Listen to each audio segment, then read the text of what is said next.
What's up YouTube? Coach 5515 back again with another video. Thank you for watching. Thank you for subscribing. If it's your first time here, I'm Coach 5515. I tell scary stories and I just show a little bit about my life. Not coaching right now this season because I've been busy with work. I'm an EMT. And I used to coach football and basketball at Chinley High School. But so this time I'm going to tell you another scary story that I heard over the radio at work. So this happened about 3-4 years ago. I was working night shift. There's a guy that I had coached when he was in high school. He's a police officer now. Well, actually, I watched him grow up. His dad and I were really good friends. We've been coaching for several years now, since 2001. And you know, I've been watching this young man grow up. So he I think he was in his second year of being a police officer. At night, listening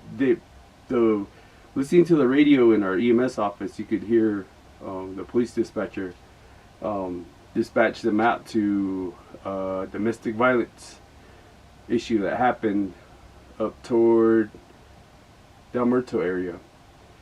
This was near the canyon. I think the people up there, they have their little trails to get, you know, down the canyon and stuff, and this is the area that it happened.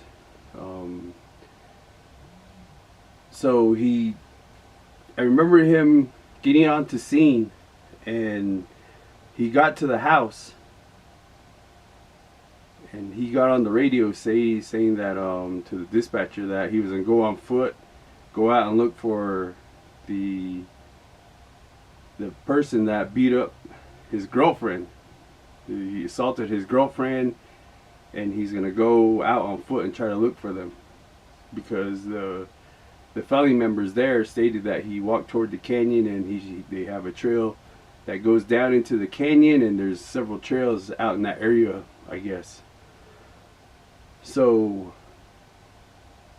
he was gone for the radio from the radio for a while, and these officers, they're trained to, you know, make sure if they're out of the police unit, of course they're going to lock the doors and make sure all the doors are closed, make sure it's secured, because they have their weapons in there. And so I heard him leave, and he said he's going on foot to go look for the guy. So I say about 10-15 minutes later, he came back. On the radio, he stated to the dispatcher, and he called the dispatcher. He said, you know, when I got back, just be advised that my door was wide open. One of my doors is wide open, and that I locked the door when I left, because like I said, that's part of their training. The door was locked. I know it was locked. Is what he said over the radio, just to have him document it. And he said I remember him saying that over the radio, that he was going to look around the area of where he left the vehicle, which was at that person's house, somewhere around the area right in front of the person's house. And here on the res, there's all these families that all live, like I said, you know, in past videos, we all live together, just a few hundred feet from each other. And so he said I remember him saying that he was going to look around the area around his vehicle, and to make sure he didn't have anything that was missing. So he said he was looking around his vehicle. He said he see no footprints, or no like there was nobody around his vehicle. his police unit. So when I heard over the radio that he looked around his police unit, he said he saw a lot of dog prints. Is all he saw. He goes, there was this dog prints around my vehicle, and there's no footprints or anything leading away from to the vehicle or away from the police unit. So this officer, like I said, I know him, and he's worked in other districts before, and he said that, you know, I don't believe in the supernatural stuff. He goes, one time he was working in the Delcon area, and he said he was dispatched out to look for a skinwalker on top of a mesa because there was something either howling, yelling, or like a light out in that mesa. So he said he went up there, and he said he didn't find anything. He said they used to dispatch me out for stuff like that out there, and with the law enforcement out here and like the rangers and police department, they still got to investigate it, stuff like that. So coming back to the story, he said there was nothing around. So I texted him. I was all, you code 4, which means, are you okay? And he goes, yeah. He texted me back a few minutes later. He's, oh yeah, it's weird because my door was open when I came back.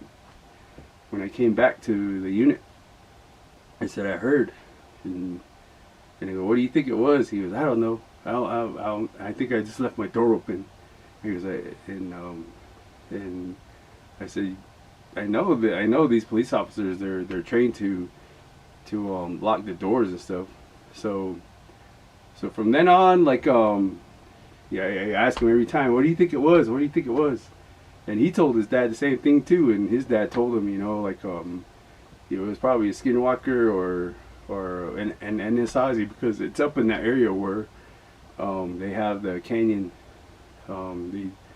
And I know I've heard several people say there's still Anasazi that run around up there, and they've seen them. But you know, that's just another story that I remember that I heard over the radio. So other than that, that's about it. Getting close to running out of stories, guys. Every time I'm driving somewhere, you know, I always try to think about like the stories or these experiences I had. You know, I'm running out of stories, but anything I hear or anything that I experience, I'll let you guys know. So other than that, thank you for watching. Thank you for subscribing. I'll try to upload more videos later. Thank you, guys.